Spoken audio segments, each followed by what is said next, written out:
Good morning once again. I'm sorry, I love coffee. When I'm doing these things, it keeps me grounded, right? Today, I'm going to be presenting Module 10, Grade E, titled Correct Use of a Fire Extinguisher. Right. Why correct use of a fire extinguisher? As a security officer, you can be alone on site. And a fire can break out at any time, no matter how it breaks out. It can be as a result of unsafe acts done by people, or even unsafe conditions. Let's say there's some fire risks and hazards. It can start, and you are alone on site. So what do? You must know how to use this unit. This is what we call a portable fire extinguisher. Right? We use this to fight fire. Why they call it portable? Because you can pick it up, go to the location of the fire, and try to put it out.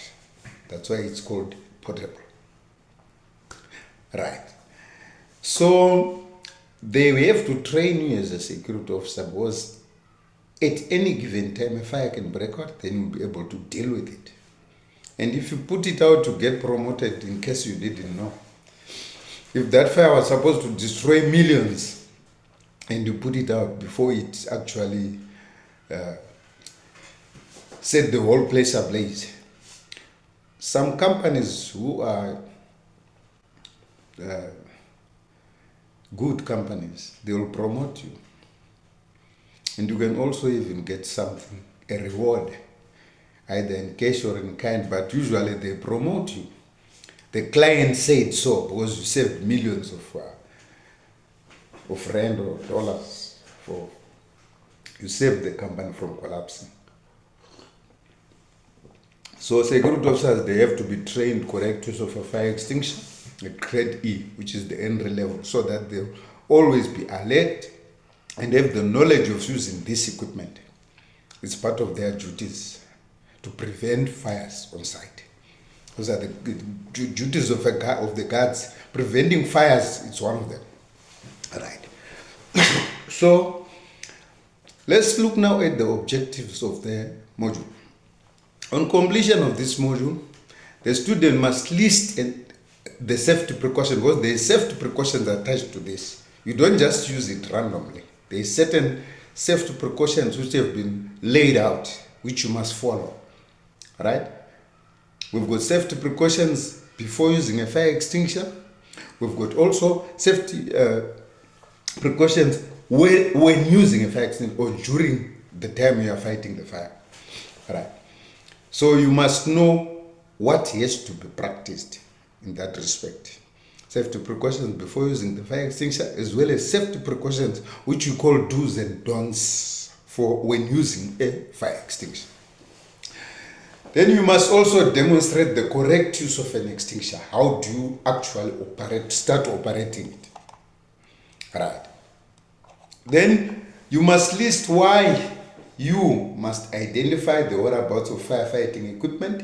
Why? Because there are always signs, which we did in grade E, module 2, basic occupational safety. Always when you see a fire sign showing an extinguisher, it gives you an arrow to show the exact place where that fire extinguisher can be accessed. You understand? Right. So you must list why, you must identify the whereabouts of firefighting equipment. And alarms as well, when taking up a guard post. You check where is the alarm, where is the firefighting equipment, where is first aid equipment. As you assume the guard post, which means as you go on duty. Right. You list also how to sound alarm or to raise an alarm in the event of a fire. How to raise an alarm or sound an alarm in the event of a fire. Those are the objectives of this module. Right. Then look now, precautions before using a fire extinguisher, which is the safety precautions now. Ensure that backup assistance is available. Before you get into a fire, you must know that you've got somebody to back you up. Let's say if you are a team, my guy, I'm going in, right? And then he will look out for you there.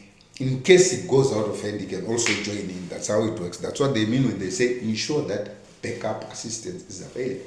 Number two, ensure that an escape route is available. Why? Because you might need to escape when things go out of hand. A fire is not something to play with, and it is driven by the wind or oxygen. So it can change direction at any given time and come towards you. You understand? So you must ensure that you've got an escape route. That's why I always advise my students when we are doing practicals. I say, don't go in a room where there is a fire in the middle. Then you go to the side where there's no window or there's no other exit and start fighting from there. What if it engulfs that place? What is going to happen? You're going to get burned. So you must remain as close as possible to the door where you entered, if there's no other exit area there, and fight it from there. Don't shift, because the fire can become big in no time, and then you won't be able to survive.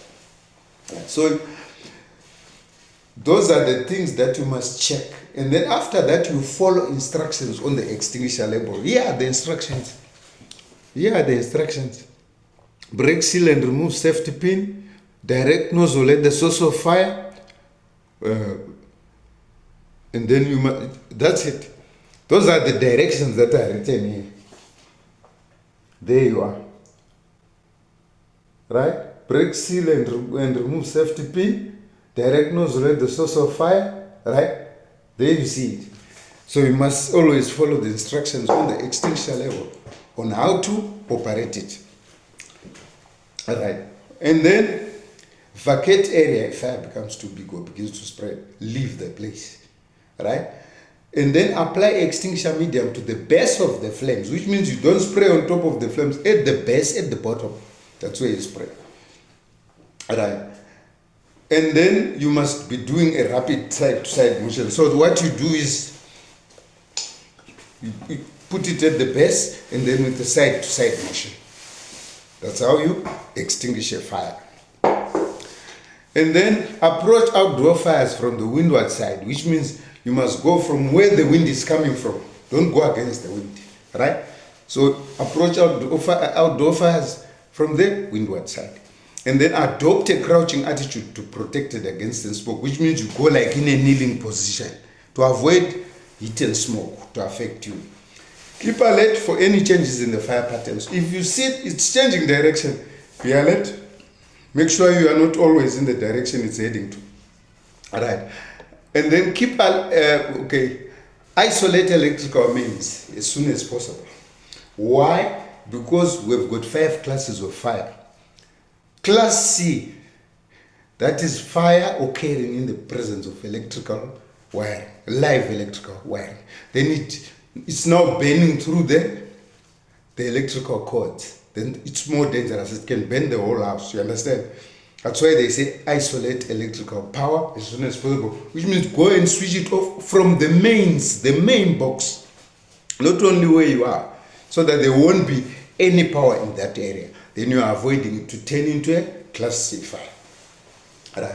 And then ensure that fire has been extinguished and that no sparks remain. You know, if it's like fire from firewood or trees, there's always those sparks. Ensure that no spark remains because it's likely to reignite it. It's also a small fire on its own, so ensure that no sparks remain. When fire is extinguished, back off slowly, never turn your back on fire. So you retreat facing it, you don't turn your back and say, I'm done. What if it reignites and follow you? Maybe you are standing on top of a spillage area. What's going to happen? So those are what you call the safety precautions before using a fire extinguisher. Right. Now the other things that you must know are still under the precautions. That is when using a fire extinguisher. Before you use it, there is also 5 precautions, right? You must check for damage. If it's maybe cracked, because they like to crack, it's a cylinder, it can crack just like a gas cylinder. Don't use it when it's cracked, it can explode, you understand?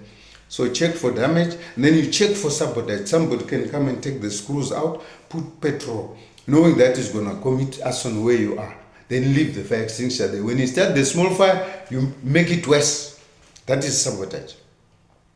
And then if it is damaged, do not use it. And then always test it before using it. Those are the precautions before you start now. Ensure assistance is available, ensure escape route is available, and so on. Right.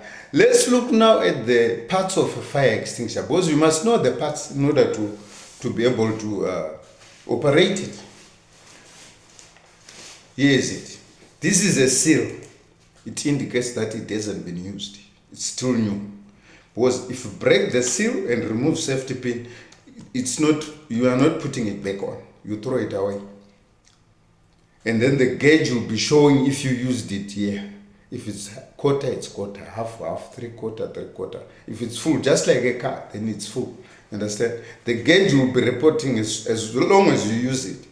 So this is what we call the seal, which is just you get it when you buy it or when they supply it if you've got your regular suppliers. And then here we got safety pin, this one. It comes out so that to allow the trigger to be able to operate. So when there is a pin, the trigger doesn't press. But when you remove the pin, the trigger can press, then the dry chemical powder will be coming through the nozzle, which is this side. Right? This is what we call dry chemical powder fire extinguisher. It's got dry chemical powder, which works on all the fires actually. Right? So as long as you see this blue label, this is dry chemical powder. Right?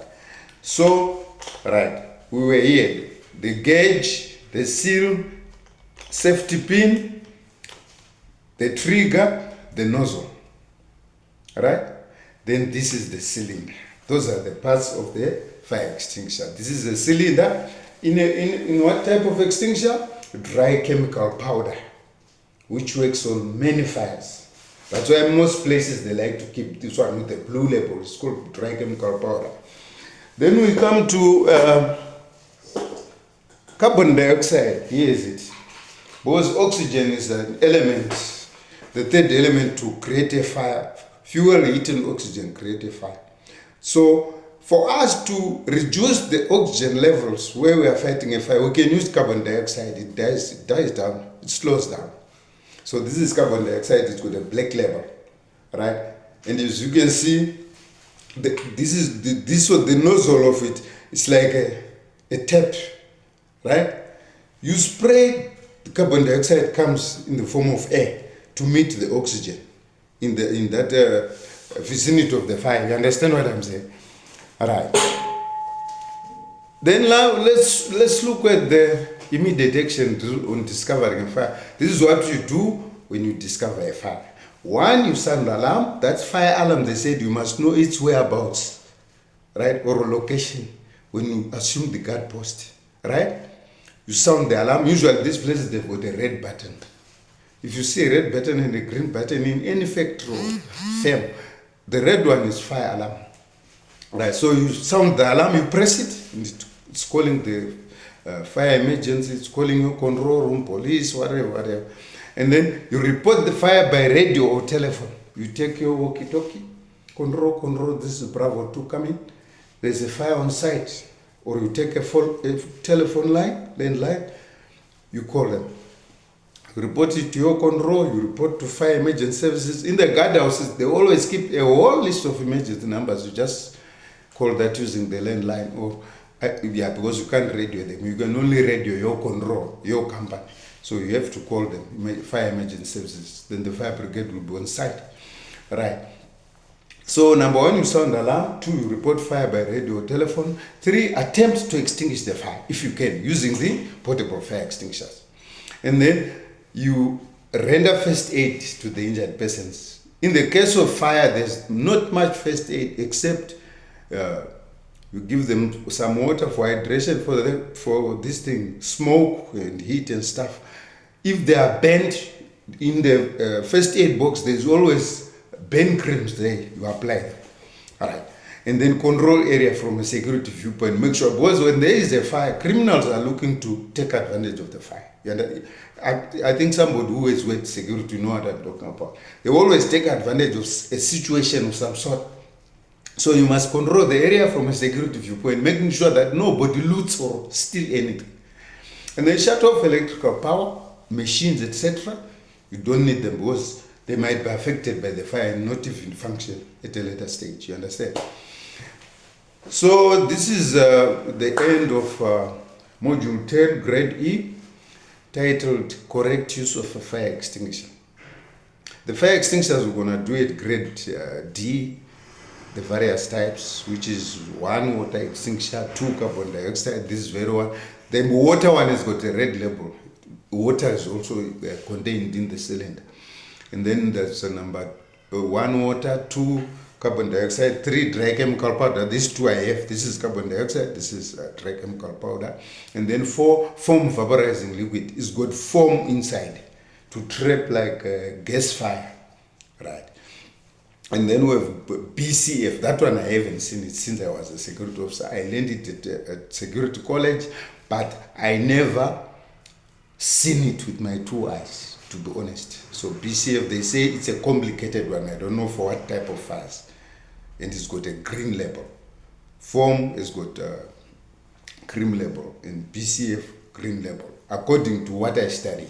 But I haven't seen only the BCF one. Was even what the name means. I even tried to master it. I couldn't. Chromofluoride, what, something like that. But it's BCF. You can research it yourself. There's a fire extinguisher like that. So they say it's got a green label. Then foam has got a cream. DC, dry chemical powder, blue. Carbon dioxide, black. Water, red. Those are the various types of fire extinguishers. It's only 5 types. But that is now for Grade D, which is next week, where we'll be doing basic fire fighting, where we learn about elements of fire, as well as the extinguishers and classes of fire. But that will be a story for another day. Thank you very much for watching my video. I'm going to drop Module 11 later today, which is titled Basic Radio and Telephone Communications. Stay tuned. Thank you for following me. See you in the next one.